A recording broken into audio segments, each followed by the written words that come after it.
Alright, we're back with another inspection video. And what we have here is a 1945 D18. And this one is to replace the other one that I did recently that we found out had scalloped braces instead of tapered braces. This is a replacement for guitar. We sent that one back, and it turns out that they had another 1945 D18. Now, this one's a little bit different because in 1945, you've got two D18s to be concerned with. They're both going to have tapered bracing, but the earlier one is going to have a one group of them is going to have a metal T-bar and a red spruce top.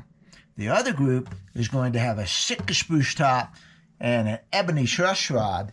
And so what we were trying to do is compare the other one to the pre-wars and the wartime guitars that we had that had red spruce tops. So we have red spruce tops, so with various degrees of scallop bracing, different neck sizes and all that. And a tapered brace guitar with a red spruce top would have been really good comparison, would have been a fun comparison. But unfortunately, that of the 1945 had been modified, molested. I can say that because I modified 1970s, but 45 would be a different ball game. Of course, you know, back 20 years ago, they were just old guitars, you know. So, all right, but we got a replacement in. Now, this one is a Sitka top. A Sitka top and an ebony truss rod. So this is going to be interesting. I will say this, that one of my favorite guitars of all time was a 1946 D18 with a Sitka top. I'm going to put this on here to show you. Ebony. One of my favorite guitars of all time was a particular 1946 D18 that I worked on several times. And when I first got it, first time I saw it, it had a massive rosewood bridge plate in it that was epoxied in. And if you want to talk about a challenging job, it was getting that plate out of there. All right, at that time, and this one should have it too, the braces, the bridge plate was tucked under the bridge plate. So when I got that out of there, it had a chronically loose brace. And that's not this guitar, but I'm just giving you this real quick. Anyway, over the years, I saw that guitar many, many times. And one day I was in a motel room for the evening with a 37, a 39, and that 46 D18. And if I could have walked out of there with any one of those guitars and ever decided I have to keep it forever and ever and ever, it would have been that 46. So I have a lot of respect for 45, 46, and I'm pretty sure that one had a steel truss T-bar, but I don't remember. Anyway, I have a lot of respect for these guitars, and it was exciting to get this one. We're going to take a look at it now that I've given you all that background stuff. First thing we're going to do, I already see some issues here, which we were aware of. We were aware of. Here we go. Yeah, it looks good. This is cool. There's a funny looking thing on that one brace right there. God, it looks like a scratch going all the way down the brace. It's not cracked. It's just a funny thing caught my attention. And man, these are cool. All right, we had at one time, what was that D28? Was it a 46 D28? And it was supposed to be tapered. And when I looked at it, I thought, this is tapered? I mean, it looked like straight bracing to me. Started doing some research on tapered bracing, and there's no standard on the tapered bracing. That guitar was considered tapered. I would have considered it straight. This one, tapered. And I'm going to put the GoPro in here in a little bit. We'll take a look at it. You'll see, but this is definitely tapered bracing. No question about this one. Oh, yeah. And the tone bars. This, to me, is classic tapered bracing. All right, now, I'm glad I'm looking in here, so I see a problem right there. Not a problem. It's just a thing. And yeah, these are notched. The braces are notched. They got the pencil marks on them. So this is tucked in. Bridge plate looks real good. Looks like a stock bridge plate to me. When we go inside here, pay attention to the bridge plate because it's changed at this time. And it is now the 4-sided bridge plate. Personally, I prefer those. It goes all the way to the X braces instead of having 6 sides. Popsicle braces intact. I don't see any evidence of cracks along the top. That looks great. Pencil line, yeah. I thought that might be a loose brace right there, but no, it's a pencil line. Looks good. The interior looks really nice.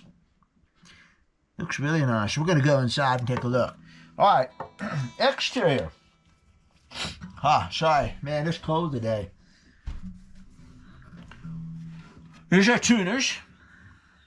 And we do believe that these are the original tuners. Man, I'll tell you what, the tuners, we're having discussions on tuners on the Martin forum and stuff. There's no way in the world I'm going to keep up with the models of tuners. This tuner, that tuner, these are cheap. Those are awful looking tuners, but they work. And the buttons are still intact, so looks like the original nut. Someone asked, how do you tell if it's ivory or not? And you can see the striations in it. So let me bring the camera over here. Let's see if we can get the striations that are on this thing and show you. I don't think I can quite get focused that close. But if you look, possibly not on this nut, but look at another one. And you should be able to see these striations right here. That's ivory. Bone won't have that. Bone will be smooth, like this. This is bone. There's no striations in it. I'm looking at the finish to see if the finish has ever been broken. It may have, but it's not glaringly obvious, and there's no shims or anything underneath it, so that's good. I bet you the spacing is wacko, though. I can look at it and see that the spacing is not great. So let's take a look. Make sure we got the camera down there so you can see what I'm doing here. But just looking at it, you can see the greater distance here, and it just feels funny. You know, back in the day, they didn't care about that. 240. 245, 255, 280, and 270. So the nut spacing is all over the place. I probably, golly, I don't know. I might leave it alone. I might go in and fill it in with little scrap pieces of stuff, recut the nut. It's going to depend upon the next step here. The next step is the frets. The frets have been replaced, and we were aware of this, that some of them were loose. These are gold frets, and I'm not sure if this is Evo or something else. It looks like Evo, but they've been filed down flat, just like the other one was. There's no crown whatsoever on here. These frets are extremely low. Extremely low.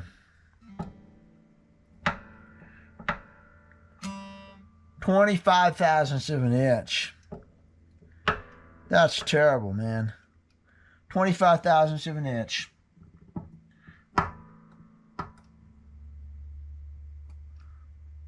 .33. So that's more like full height up here. 25 thousandths of an inch. Terrible. So it needs to be refretted. And these are not the original frets, obviously, because they look like Evo. They're gold. So I have no qualms about refretting on this. And the problem is when I refret, the nut slots are now going to be too low because the nut slots are pretty good right now. And the G is actually a little bit low. The G is hitting the string there. So these nut slots are not going to work with new frets.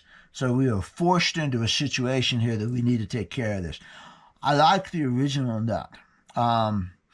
My inclination is going to be to fill in all of these slots with pieces of bone or pieces of mammoth ivory that I've got over there, smooth everything off, and then completely recut the slots from scratch. We get to keep the original nut. It'll be modified, but it'll be modified if I take it off and put it in the case too. And it's not working, and it's got to be fixed. So my initial approach, my initial reaction to this is going to be to fill in those slots and retain the original nut, but with correct slots. I might change my mind on that, and I might take that nut off and put it in the case for posterity, but what good is it going to be? You know, what good is it going to be? You can't use it for a reference or anything. I'm not going to ruin the reference point by filling in the slots. So I'll think about that, but it definitely needs frets. Let's see what the fingerboard looks like. I know the relief was really good. I need some more nails over here, so I'm going to have to do this. I know the relief was really good because I checked it here in the house. I just took a quick look at the thing, and the relief is dead flat, which is really, really good for an ebony truss rod. And we'll get to that too in just a second here. So here is a long scale, guitar scale, and golly, relief is wonderful, man. Looks like about 2/1000 of an inch. I mean, neck is really flat, so I'm happy about that. All right, so about that truss rod, this neck is massive. This is a big neck. I'm going to measure it. I'm going to put the specs in and throw it in at the end of this video if I can remember. But this is a chunk of a neck. And the thing is I played the guitar a little bit. It's comfortable. And the reason it's comfortable because it has a V on it. It has a really, really strong V. Let's see if we can look at that a little bit right there. So that proves to me that it's not the depth of the neck as much as it is the V, because the V lets me put my thumb right here. And so really you could have as much neck in here as you wanted, as long as this distance here to here was good. It's when you get the round necks with the shoulders and now your thumb is sitting up like this and it's uncomfortable. But when you have a V, you can get it right here, and it doesn't matter, you know, like this could be this deep as long as I can keep my thumb up there. So really good neck, and that's just like the 46 that I had. It had a big chunky. It felt, at that time I was very, very much into 1 3/4 inch necks. And that guitar really felt like a 1 3/4 inch to me. Even though it wasn't, it was 23-30 seconds, you know, it felt like that. Let's see what this one is real quick at the nut. At the nut, and I'm sure it's not 1 3/4, but I would not be surprised. It's 1.690. So 11/16 is 6875. So it's an 11/16. It's just a smidgen bigger. And then up here, I'm going to fret it right there and push that down there. 950. 950 minus the frets. Let's see how that compares real quick. I've got my database here. 950. First fret. Data.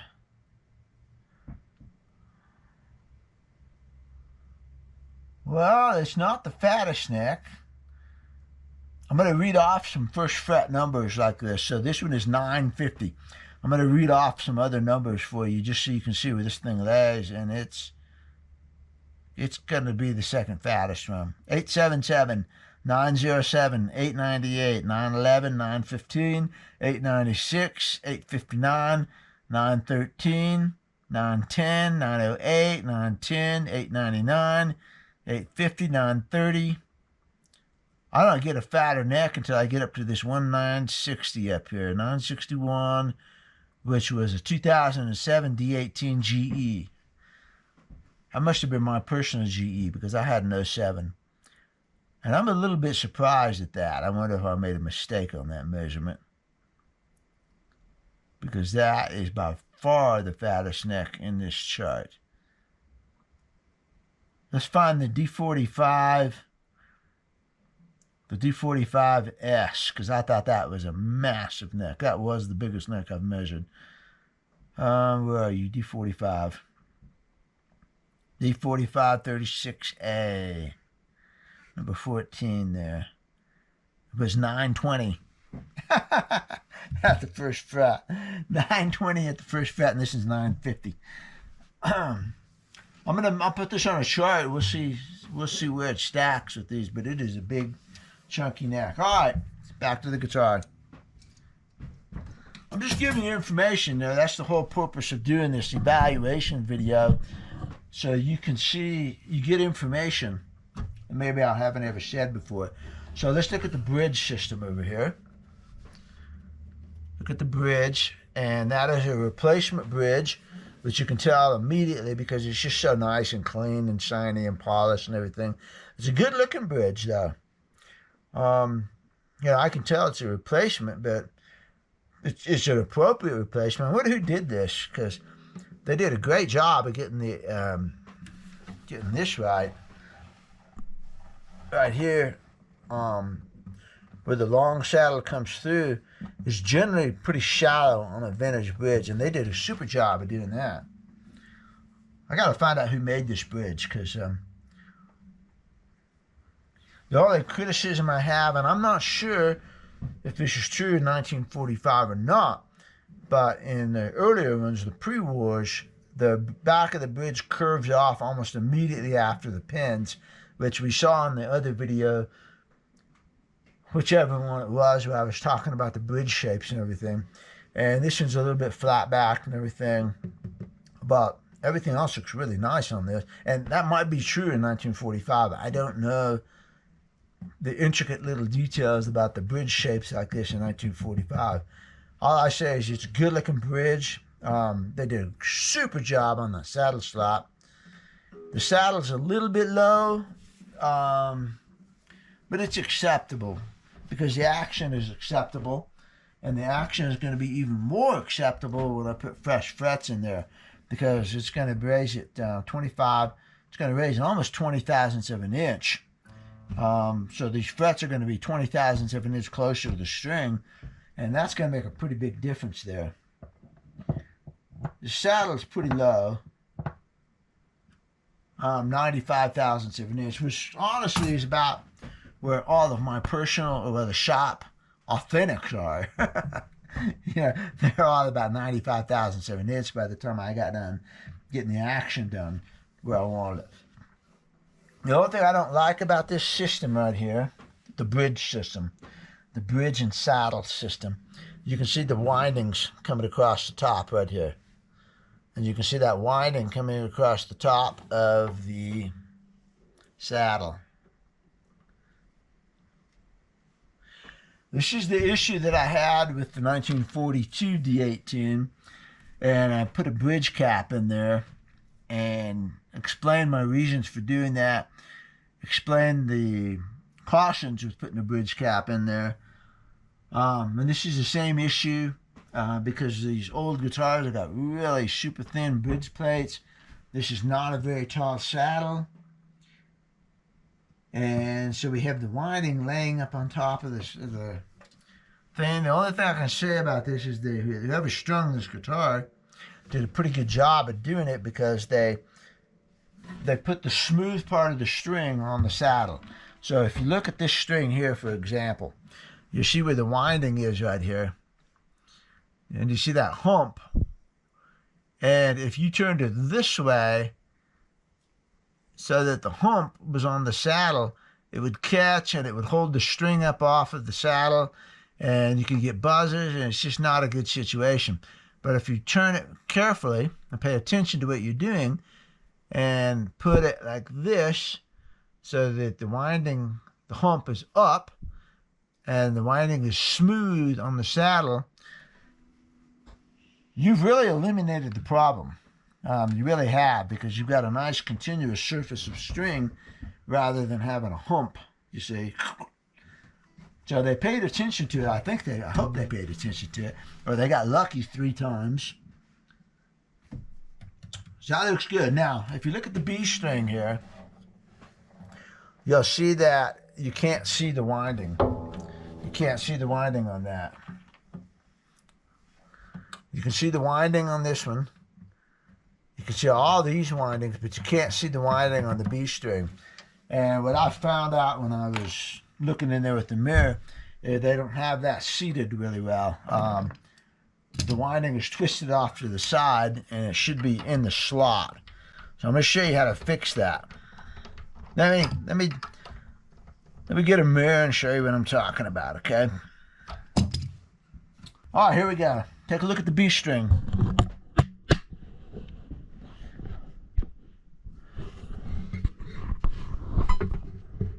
You should be able to see it. See, the B string is off to the side, and the ball end is actually dangling in there, which is not a good situation because that causes buzzes and things like that. So you got to look at the B string there, and it's dangling and it's off to the side. So what happened is when they strung it up, they caught that. They were careful in one aspect of getting the winding on there, but they missed this one. So if you have slotted bridges and non-slotted pins, this will happen once in a while. Here's what you do to prevent that problem. Yeah. When you're stringing up, what you want to do is take your ball end and put it about partly in the hole.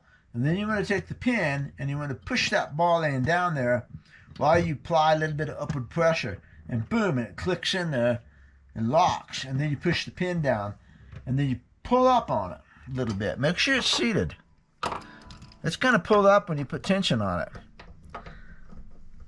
There was a question just the other day on the Martin forum where the guy was talking about his pins coming up as he strung the guitar.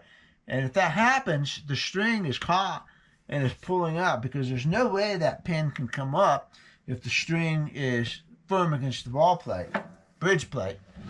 So let's take a look at that now. And you can see now that you can see the winding. So I've got that pin seated good. So I've got the string seated well. All right, so this guitar, bridge looks great. No cracks in the top. It has been refinished or oversprayed or something, but it looks good. You know, it's not a heavy overspray. It's pretty light, but you can see it on there. Just because it's a little bit shiny, and I assumed that somebody put it under a black light and they could see that sort of thing. It's a good job, you know. I mean, I didn't find it objectionable.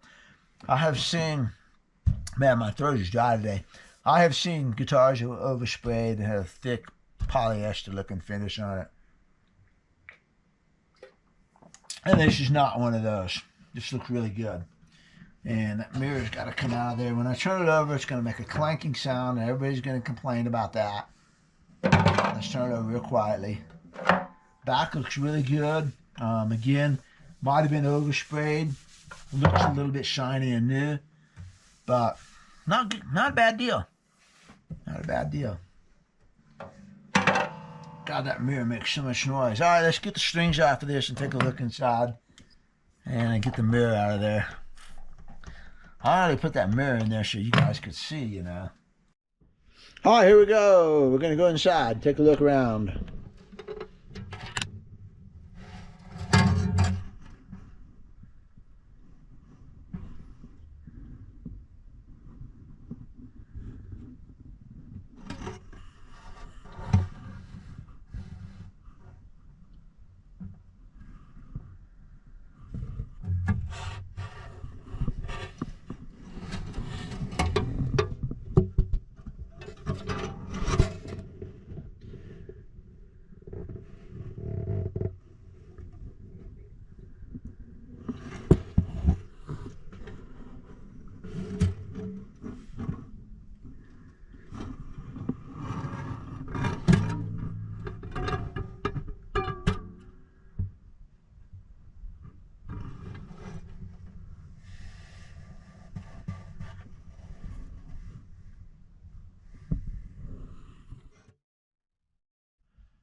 All right, so we went inside, we took a look around.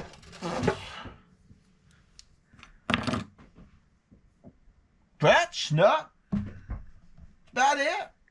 We'll think about what to do about that, about the string windings.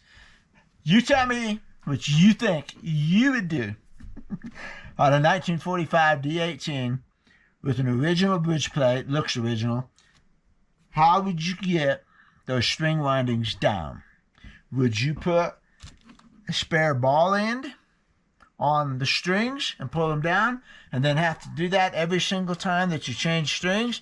And if you're playing this guitar on stage or whatever, and you break a string, then you're going to have to stop, and you're going to have to hook another ball end up.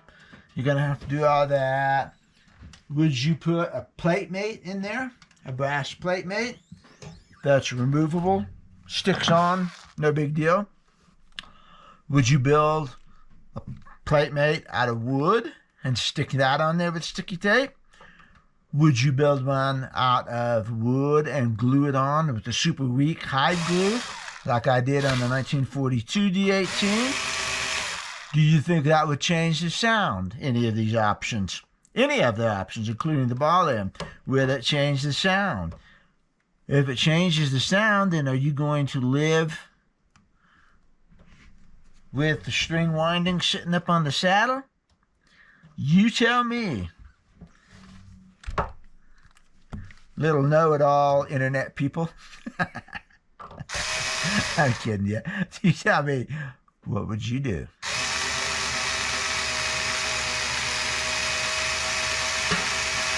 I would be watching for your advice.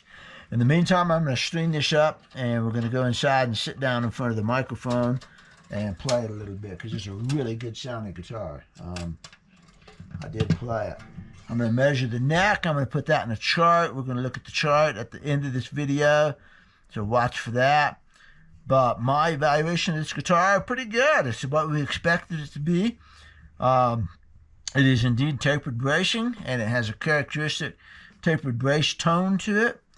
It is Sitka spruce top, so it's got a little bit of that. It does have a Sitka spruce sound to it. Not necessarily a bad thing.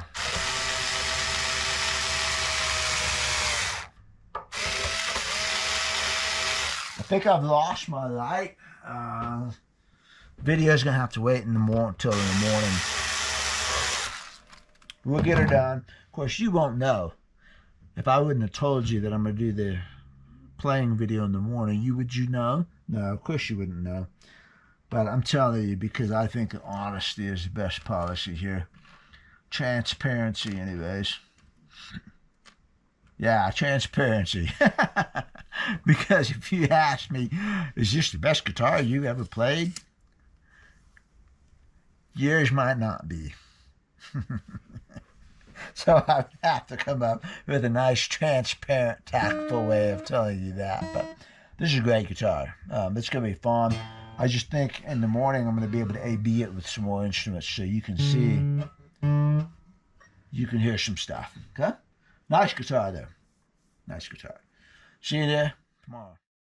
One more thing I wanted to add on here before we get into the rest of this thing. Last night when I was playing this guitar and looking at it, I noticed something, and that is the back binding has been replaced, unless there's something I don't know. And there might be something I don't know. There's a lot of things I don't know. You know, this back binding does not match the front binding. Let's just put it that way. The front binding is the tortoise, celluloid. And the back binding, I swear, I'm looking at it and I swear it's mahogany. It is a wood binding. Take a look at it here. Look at this. And then look at this side. And you can clearly see it right there. You can see the translucence and the tortoise shell on that top. And then look at the back here. Let's go up to the front here.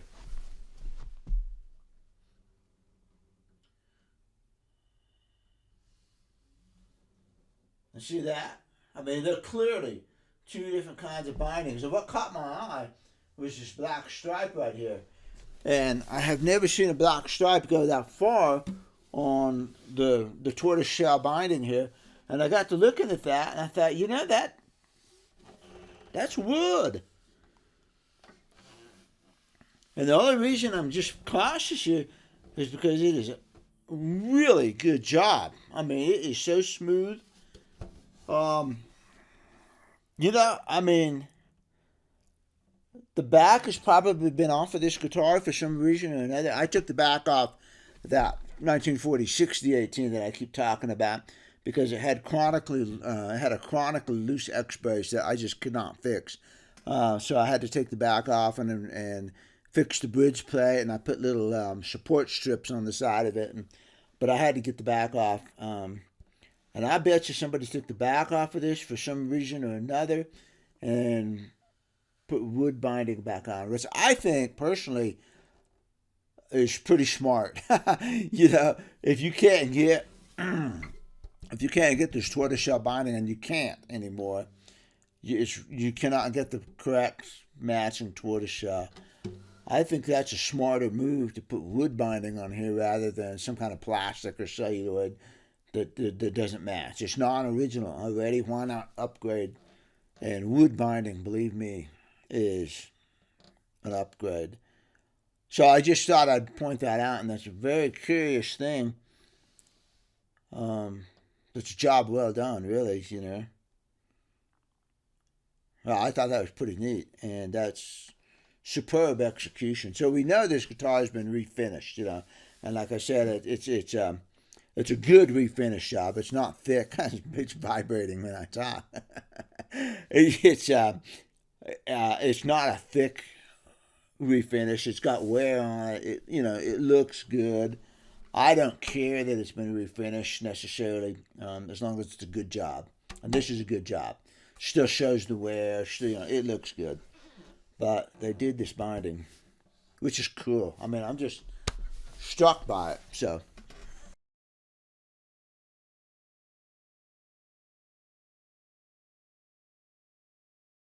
All right, here's our 1945 D18, and we're just going to listen to it. We're going to do a very quick A-B, because I know you're going to want to hear how it sounds with relation to something else. So the guitar we're going to compare it to is this 1942 D18, and the reason is because it's a good guitar and it's out of the case, but they also both have ebony truss rods.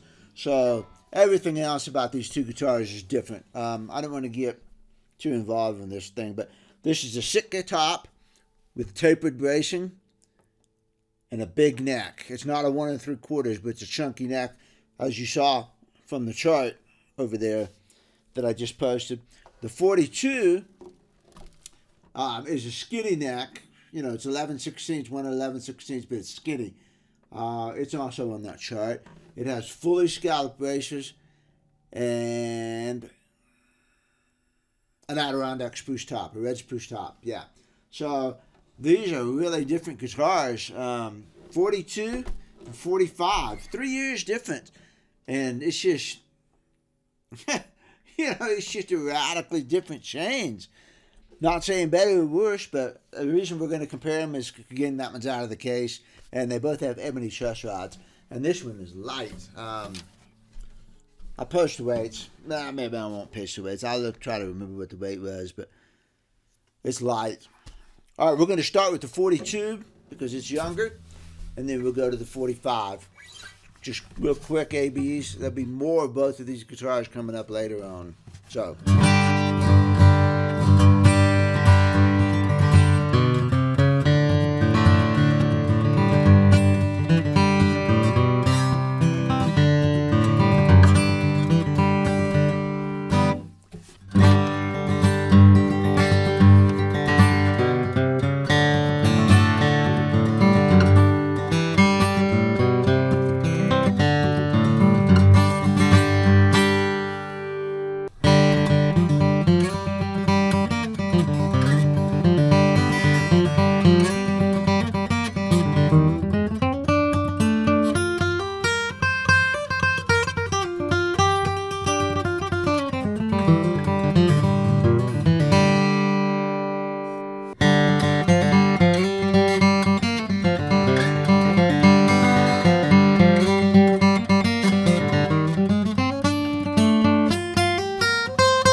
Well, I'm not going to talk too much about the comparison, but just, real quickly, you can really hear the difference coming between these. These are two dramatically different guitars. The 45 is pretty nasally down here, but what a strong mid-range out of this guitar. I mean, it is a punchy, gritty guitar. And I don't think the bass is bad. The bass is not too nasally, you know. Let's see. Let's do an E chord thing.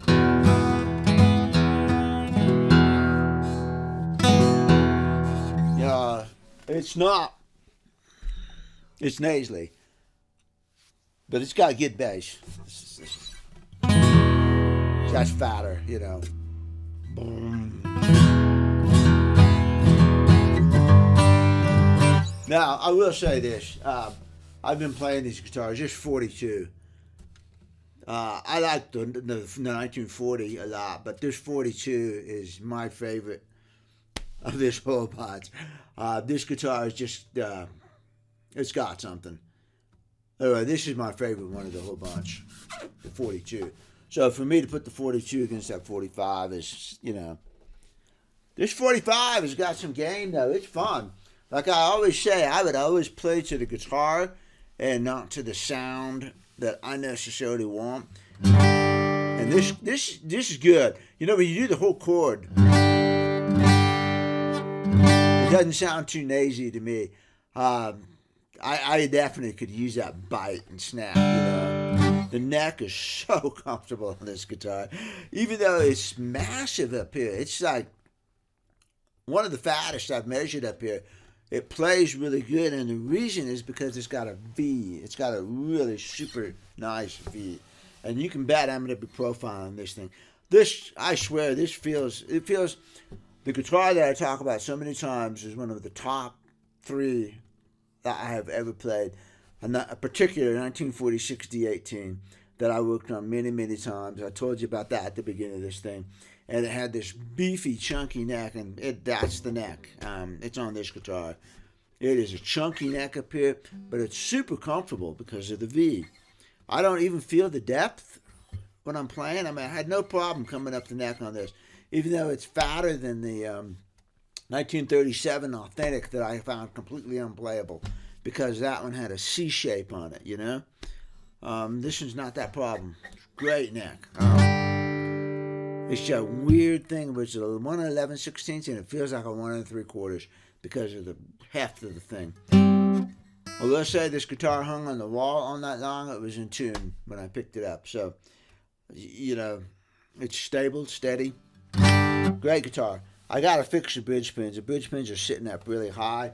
I've done the 42. They're sitting down where they're supposed to be. These need to be fit. But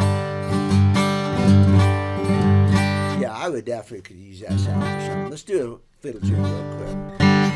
Let's see.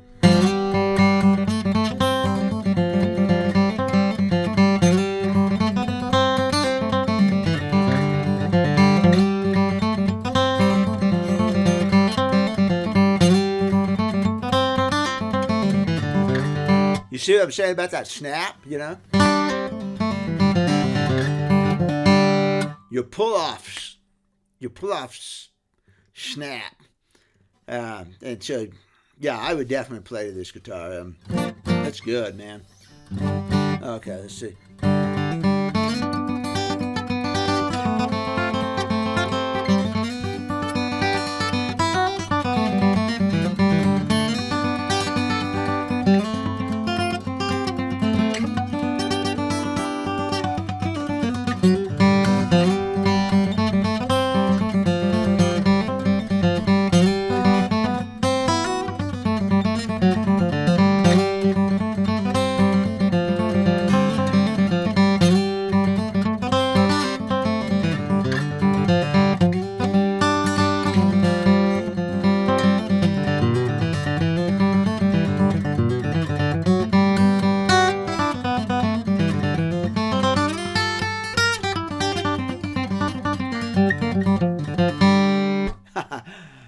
he's great.